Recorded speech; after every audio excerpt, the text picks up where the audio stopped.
What's going on, guys? We are back here with another episode of Watching the Meta, the weekly series where we take a look at the Magic Online results, paper results, if those are available to us, and we take a look and see what the heck is going on with Pioneer, Modern, and Standard. Now, if you're new to this series, first and foremost, welcome. We try to take a look and see exactly how the metagame shifts from week to week, so we'll take a look at a snapshot of last week, compared to this week, and then we'll take a look at some spicy deck lists from all across the Magic Online world, as well as the paper world when those events are available to us.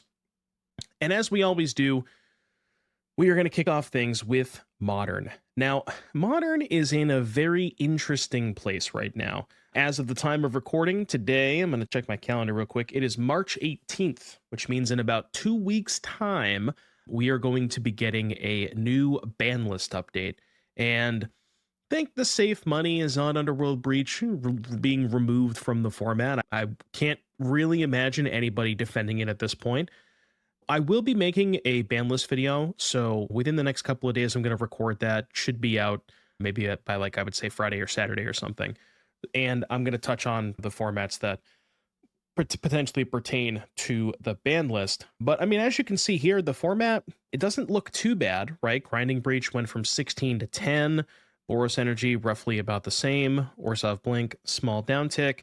Itzorius Control. There's a pretty big uptick in Dimir Murktide, which I think makes a little bit of sense because one of the best ways to fight against Underworld Breach is having a combination of clock and disruption. And the Murktide deck is very good at doing that, where you have cheap threats like Psychic Frog, sometimes Oculus, although I will say a lot of the recent versions of these Dimir decks are not playing Oculus anymore, and they're really just in on Murktide and Psychic Frog. And then backing those up with counterspells can be powerful as well. Pretty sizable uptick in Gruul Eldrazi, which is kind of strange, 1.3% to 6.8 this week. And other than that, nothing really worth noting. The one thing that is worth noting, you'll notice here, there are 6 winners on the board here. Now, there were 2 paper events that happened. There was the Hunter Burton Memorial Open, as well as the Spotlight Series in Utrecht, which means that we have 4 challenges worth of data, Magic Online challenges worth of data. Normally, we have 8. And that, you guessed it, that means that 4 of the 8 challenges over the course of this weekend did not fire. Initially, I was going to make a rant about how it's because the format's terrible and all that stuff. There was some pretty big events that happened this weekend. There was Utrecht, there was the Hunter Burton, and then there was also an NRG series that took place. So potentially a lot of people that normally played those events or the Magic Online events were doing other things in terms of paper Magic. So not necessarily, but I mean, 4 of the 8 challenges not firing there's got to be some alarm bells that go off there for sure. But that's enough about the winners metagame. Let's take a look and see if we can find some interesting deck lists that may potentially be a little bit more viable once we no longer have Breach with us. And the first one I want to take a look at here was actually a 7th place finish from user What Up, and this is Eldrazi, but not your typical Eldrazi deck. We got 9 copies of Basic Island in here. Blue sources to be able to cast stuff like Null Drifter, Tishana's Tidebinder, Time Warp, and Portent of Calamity. Portent's a really cool one because it's sort of like a Fact or Fiction-esque card, but if you do it for 4 or more, then you get to play basically one of the card types that you hit off of it. So TLDR, it's a way for you to cast Emrakul on the cheap. Now, to be fair, there's only 1 copy of Emrakul, and it is the Eon's Torn, none of the Take Your Turn Emrakuls, which I find kind of interesting. But what we do have here is a whole bunch of Disruption. We have 4 copies of Chalice of the Void, 4 Dress Downs, which quite good against Urza's Saga constructs, and then also some Force Negations, some Tails Ends, which can be pretty cool. If you can get to 5 mana, you can set up Null Drifter and then Tails End the Evoke trigger. So there's some interesting stuff you can do there. And then, of course, you have the Labyrinths to power out a very early Chalice of the Void. So very interesting take on Eldrazi. 4 Time Warp looks kind of weird, but I mean, if you're Time Warping with a giant Eldrazi in play, kind of makes a lot of sense. Next up, we have Dragon Fodder in 16th place. Dragon Fodder is very, very dedicated to their craft. They are a Lightning Skelemental enthusiast, and this list I wanted to highlight because it's really, really interesting. So for those of you who don't know Lightning Skelemental, it's on your screen right here. So it's very powerful when you have ways to recur it. So you have stuff like Unearth. That's kind of the main way to get it back from your graveyard to the battlefield. And it's a way to kind of continuously loop it and keep dealing your opponent 6, getting 2 cards out of their hand. But it also happens to work very well with Emperor of Bones, because you can have the Skelemental in your graveyard, you Emperor the Skelemental, put some counters on the Emperor, get the Skelemental back, hit them, it goes away, no harm, no foul. Once you have Emperor of Bones in your deck, you are then maybe incentivized to say, okay, well, what if we go a little bit bigger? And that's what we have done with Archon of Cruelty, where you can set up lines where you can Faithless Looting, put the Archon into the graveyard, and then have that in the graveyard for the Emperor of Bones later on. And there's also a couple persists in here as well. Worth noting, you probably don't want to persist a Lightning Skelemental. That's something that you want to keep an eye on. But this deck also has some other stuff that it can discard for value, like Bloodghast and maybe like a Seasoned Pyromancer or something like that. And then you can also utilize the Skelemental with stuff like Flare of Malice, where you hit them with the Skelemental, sack it to Flare, you get a little bit more value out of it that way. So really cool take on the Skelemental archetype, and a big shout out to Dragon Fodder. For you Elves gamers out there, we have CreativeRX in 19th place, who is channeling their inner elf, I guess, as it were. So we have Elves. Now, Elves is something that a lot of people were interested in ever since the unbanning of Green Sun Zenith. Not really a lot of people have tried it, and I haven't seen a lot of results pop up with it. This might honestly be the first one that I've seen since the unbanning, maybe outside of some league results or anything like that. But it's Elves. We kind of have your typical package of like Heritage Druid, Nettle Sentinel, Llanowar Elves for a bunch of mana. We even have both Wirewood Symbiote, and where's the untapper? The Quirion Ranger, Wirewood Symbiote and Quirion Ranger. So you have ways to untap creatures again. Untapping creatures, very good with Priest of Titania, because when you have a whole bunch of elves in play, getting to tap Priest for 5 or 6 mana, untap it, tap it again, untap it, tap it again, you get the idea. And then once you have a boatload of mana, you can do stuff like Green Sun Zenith for Crater of Behemoth. You can Eladamri Korvik Doll is not quite a mana sink, but you can use Eladamri to find cards off the top of your deck. Similar thing with the Leaf Crown Visionary as well. And then you have some other mana sinks with Elvish Warmaster and Azuri Renegade Leader. These Disciple of Freyalises are kind of cool because they do offer you some additional lands, so it kind of counts into your land count, but also gives you a little bit of versatility. If you sack a 3-power creature, you can draw a couple cards and then go from there. So really cool deck list. Shout out to CreativeRX, and if you are interested in playing Elves, this is probably a good start. And last but not least, for the Modern section, we're going to be taking a look at a card that is banned in Pioneer, Geological Appraiser. Who remembers Pioneer, by the way? So this is an interesting take kind of on sort of like the Rakdos mid-range deck, where you have cards you would expect, right? Orcish Bowmasters, Ragavan Nimble Pilferer, Fable the Mirror Breaker, Fatal Push, Thoughtseize, Inquisition, all that good disruption. But then if you use the Boros deck, for example, right, they have a lot of, and they're more aggressive, but they have some 1-for-1s, and then they're using Flage as their way to kind of bridge the gap to the late game. This deck is doing that with Kroxa. So sort of, I guess we could call it Wish.com Flage, maybe not exactly like that. But then it's also using Geological Appraiser sort of just as a straight up 2-for-1. It's basically Bloodbraid Elf, but you don't have to splash a third color for it if you think about it like that.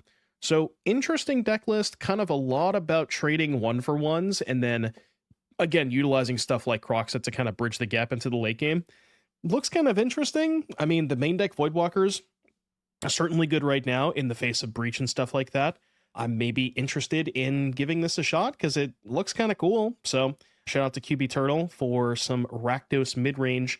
Now that we're done with Modern, let's take a look at Pioneer. And this is what Pioneer looks like. Speaking of Rakdos decks, yeah, Grow Prowess, 16.9% last week, 10% this week. Rakdos Demons, far and away the most played deck at 18.8%, which is a small jump from last week, but nothing too significant. The significance is the dip in the Prowess decks, right? Grow Prowess, Dimir Bounce, also a dip from 13 to 10. And yeah, this was just Rakdos Demons weekend. There was actually an event, the one event that Rakdos Demons won. It was actually the NRG series 10K event that took place this past weekend. And there were 5 copies of Rakdos Demons in that top 8. So that event is probably included in these numbers here, definitely boosting its play rate up. I will mention the winners here, 2 mono red mice and 1 mono green devotion. What you'll notice here, mono red mice, DNP last week, did not participate, not a single copy last week, and 11.3%. And I think that's part of this sort of Magic Online phenomenon where one deck wins a challenge and then the next challenge, 7 or 8 people copy it and they all top 32 with it.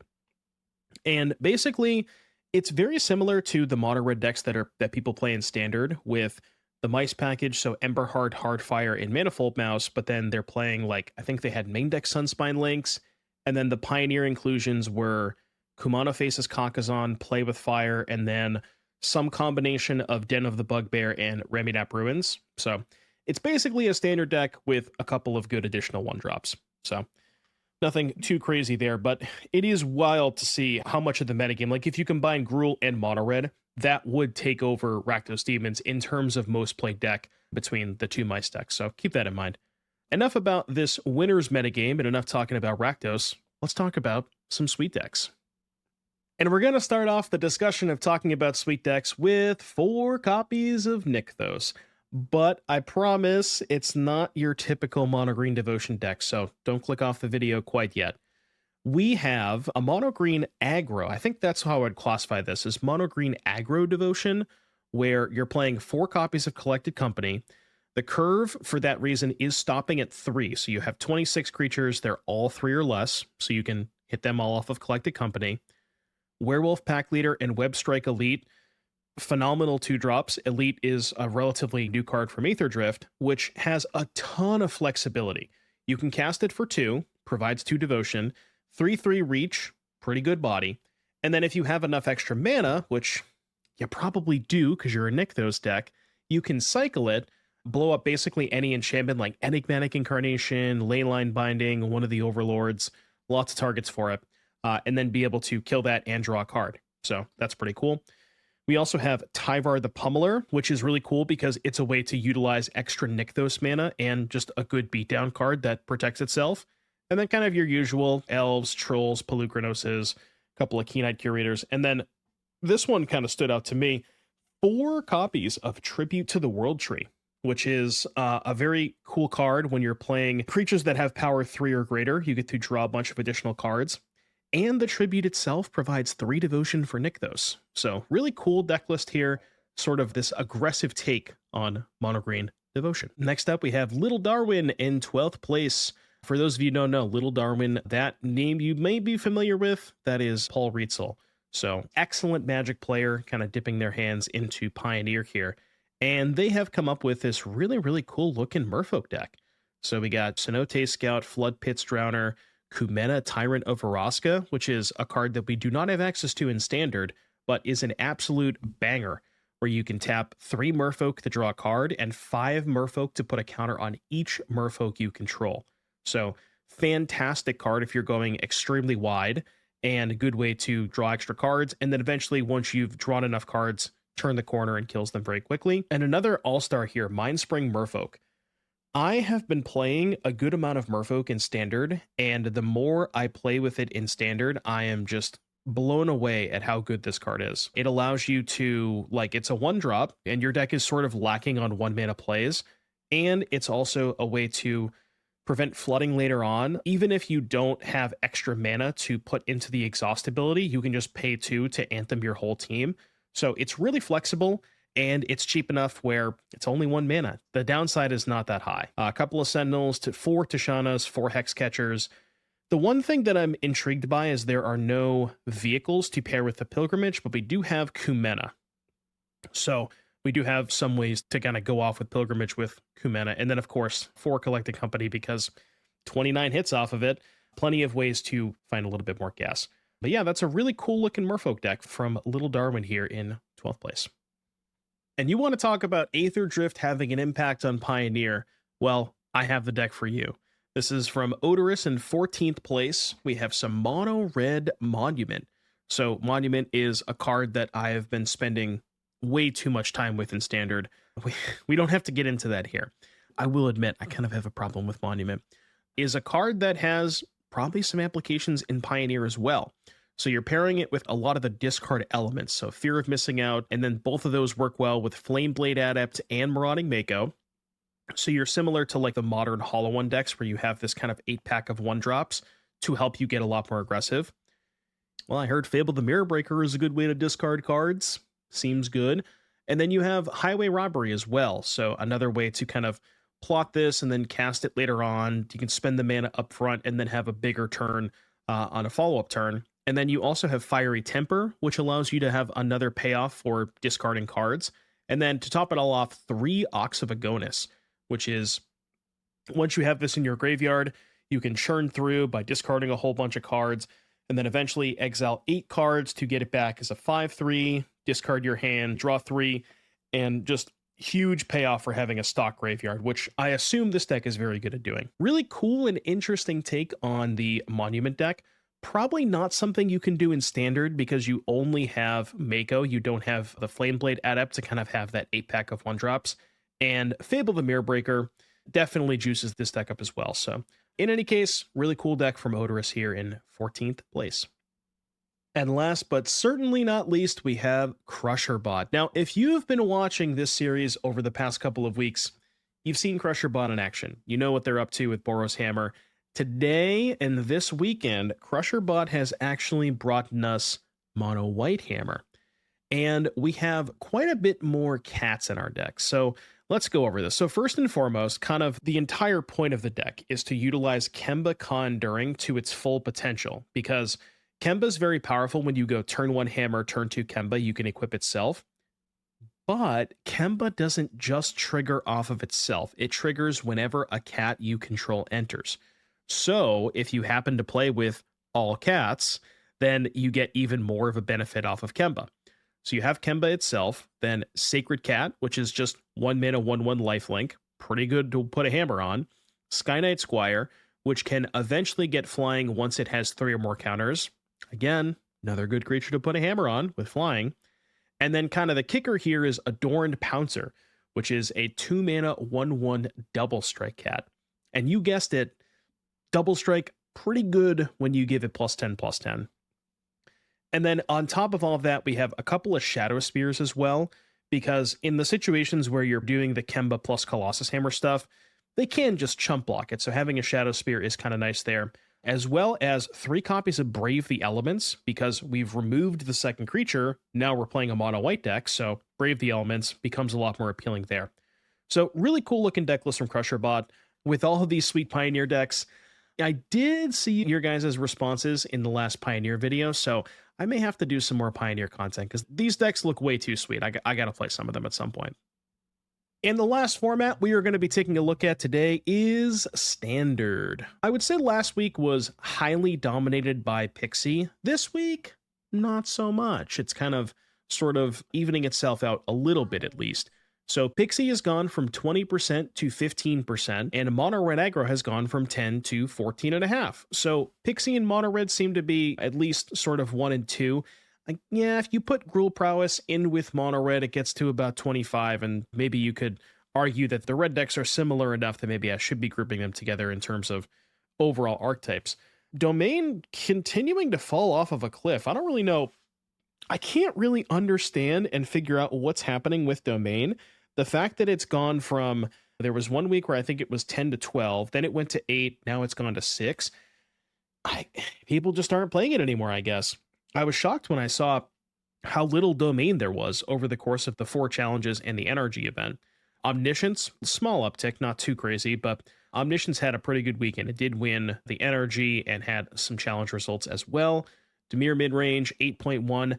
That's one that I can't really figure out because the only place that I ever see people play traditional Dimir midrange, not bounce, not demons, not control, just like preachers, sirens, fairy masterminds, that kind of stuff. The only place I ever see people play that is Magic Online. I never see it on Arena. I never see it in paper events, but a lot of people play it on Magic Online. So if somebody can explain that in the comments, I would love to, because I still think Bounce is just a better deck than midrange, but alas, that's just me. Other than that, nothing too crazy here. A little bit of an uptick in Gruul Leyline, but nothing too wild. So let's take a look. Speaking of wild, let's take a look at some wild deck lists. So first up, I want to highlight from Edel, which is, you guessed it, Willie Edel. And Willie has shown us a Boros Monument deck. Again, my obsession with Monument, I'm probably going to play this on stream today. And what's going on here is you have kind of the Monument to Endurance plus Mycosynth Gardens to copy it. And then you're pairing that with Guardian of New Benalia, because Guardian is a way to freely discard cards both on your turn and your opponent's turn. So once you have Monument plus Gardens or double Monument, you can kill them very quickly, where you're dealing 6 damage each turn cycle, which is 6 on yours, 6 on theirs. They do die very quickly. What's interesting about this version compared to, we've tried Mardu, we've tried Jeskai, and with just playing Boros, you're losing like Steam Core Scholar and the black cards like Zoraline and stuff like that, but you're just replacing it with Screaming Nemesis, which is just a good card. Doesn't necessarily synergize with the discard or the monuments or any of that kind of stuff, but it's just a good Magic card that you can also get back with the, Helping Hands and recommissions. So pretty cool card, definitely a powerful one. And then Dragon Engine, another payoff for discarding. Very good to get back with recommission, because that will still draw you extra cards. Sheltered by Ghost and Torch for the kill spells.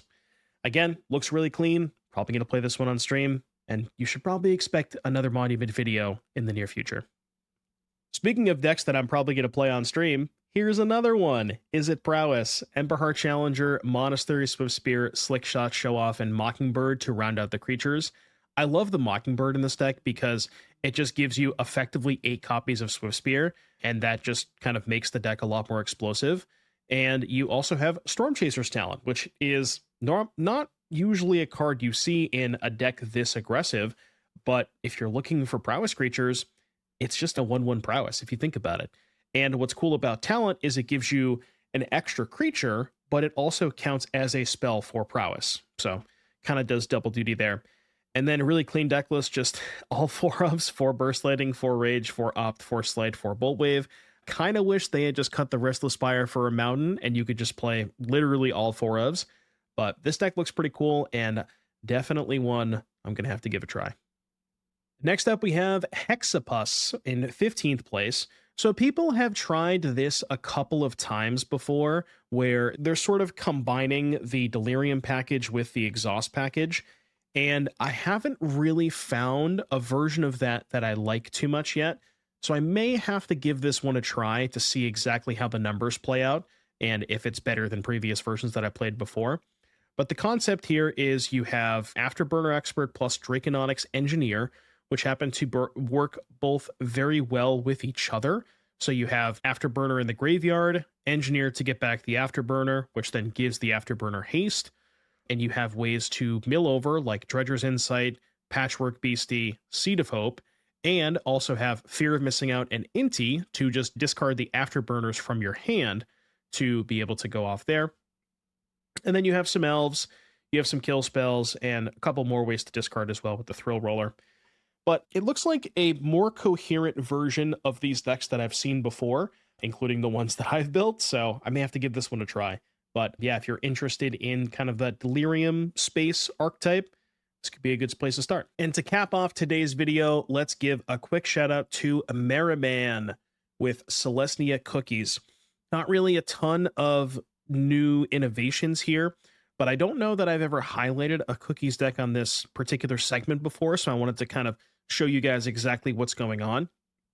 But Bright Glass Gearhulk is a fantastic new addition to this deck from Aetherdrift. Ways to go get stuff like Duskrose Reliquary, Lava Spur Boots, Haywire Might, Novice Inspector, plenty of good, even Warden of the Inner Sky, a bevy of excellent 1-mana targets to go find with Gearhulk. And what's nice about this deck is it is one of the few decks in the format that is capable of playing 4 Duskrose Reliquary because of how much extra material it generates between Novice Inspector making a clue, Tough Cookie making an artifact, Sentinel making an artifact, plenty of extra tokens lying around.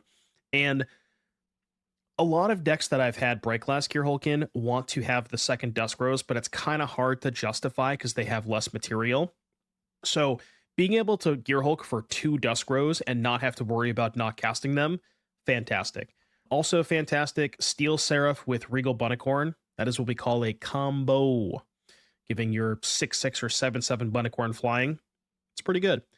So overall, really cool looking deck list. I'm sure that the Cookies archetype has changed so much because of Bright Glass Gearhulk, and deck looks fantastic. So, and my friends, that is going to do it for another episode of Watching the Meta. Again, as always, I would love to hear your thoughts in the comment section down below on how we can improve things. I'm always reading the comment sections on these videos and always thinking about ways that I can improve the series. We've been doing this for about 6 months now, and it seems like you guys really enjoy this.